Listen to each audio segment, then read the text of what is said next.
इस वक्त की सबसे बड़ी खबर पटना से यही आ रही है कि बाबा धीरेन्द्र शास्त्री का आगमन तो पटना में हो गया है, लेकिन पटना पुलिस की तरफ से आतंकवादी हमले का अलर्ट जारी किया गया है और कहा गया है कि नौबतपुर के जिस तरेत पाली मठ में बाबा बागेश्वर अगले 4 दिन कथा कहने वाले हैं, वहां पर उग्रवादियों के द्वारा आईईडी का ब्लास्ट हो सकता है। और पटना प्रशासन इस बात को लेकर इतना अलर्ट पर है कि पत्र जारी करके सबको सावधान किया गया है और कहा गया है कि सुरक्षा में किसी भी प्रकार की चूक नहीं होनी चाहिए। आप समझिए इस बात को। बाबा बागेश्वर धाम यहां आने वाले थे, आ चुके हैं, सुबह पटना पहुंच चुके हैं, लेकिन उसके बाद पटना प्रशासन कल रात को ही एक पत्र जारी करती है जिसका फोटो आप अभी अपने स्क्रीन पर देख रहे होंगे।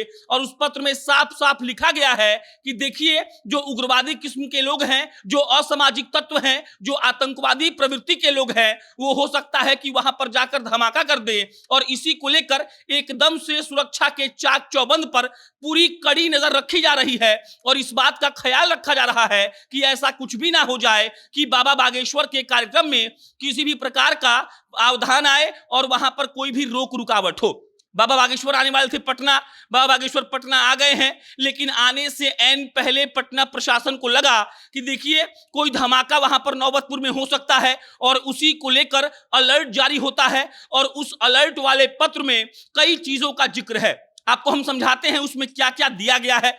उसमें गांधी मैदान की उस रैली का भी जिक्र है जब प्रधानमंत्री मोदी भाषण दे रहे थे, उस वक्त प्रधानमंत्री नहीं थे और वहां पर ब्लास्ट हुआ था। उस पत्र में इस बात का भी जिक्र है कि पटना में कहां कहां से कब कब ऐसी कोई खराब चीजें मिली हैं, बम बनाने की चीजें मिली हैं, और इसी के अनुसार आईईडी ब्लास्ट का संकेत जताते हुए पटना प्रशासन अपने सारे सुरक्षा के चाक चौबंद को ठीक करने में लगा हुआ है। बहरहाल इस वीडियो में इसी बात की चर्चा करेंगे, लेकिन उससे पहले नमस्कार स्वीकार करिए, मेरा नाम प्रशांत राय है। ये वीडियो कान्हा जी सेल्स के द्वारा प्रायोजित है। कान्हा जी सेल्स बिहार का एक ऐसा फर्नीचर का ब्रांड है जो आपको बहुत अच्छा फर्नीचर देता है। ये लोग पैकेज में डील करते हैं। अगर आप 50,000 वाला पैकेज लेते हैं तो आपको 15 सामान मिलता है, जिसमें आपको सोफा मिलता है, पलंग मिलता है, ड्रेसिंग टेबल मिलता है और इसके अलावा 12 और चीजें मिलती हैं। अगर आप 78,000 वाले स्लॉट में जाते हैं तो देखिए, सोफा, पलंग और ड्रेसिंग टेबल के साथ साथ आपको वॉशिंग मशीन मिलता है, फ्रिज मिलता है और कूलर मिलता है। सबसे बड़ी बात यह है कि उत्तर प्रदेश, झारखंड और बिहार के 100 किलोमीटर के रेडियस में ये लोग फ्री ऑफ कॉस्ट डिलीवरी करते हैं, मतलब घर सामान पहुंचाने का कोई पैसा नहीं लेते हैं। उससे ही बड़ी बात यह है, ये लोग अपनी क्वालिटी में कोई कॉम्प्रोमाइज नहीं करते हैं क्योंकि इनका अपना मैन्युफैक्चरिंग यूनिट है। आप जाइए और इनके यहां से फर्नीचर खरीदिए, स्क्रीन पर आपको नंबर दिख रहा होगा। अब लौटते हैं बाबा बागेश्वर पर। पंडित धीरेन्द्र शास्त्री का पटना कार्यक्रम था।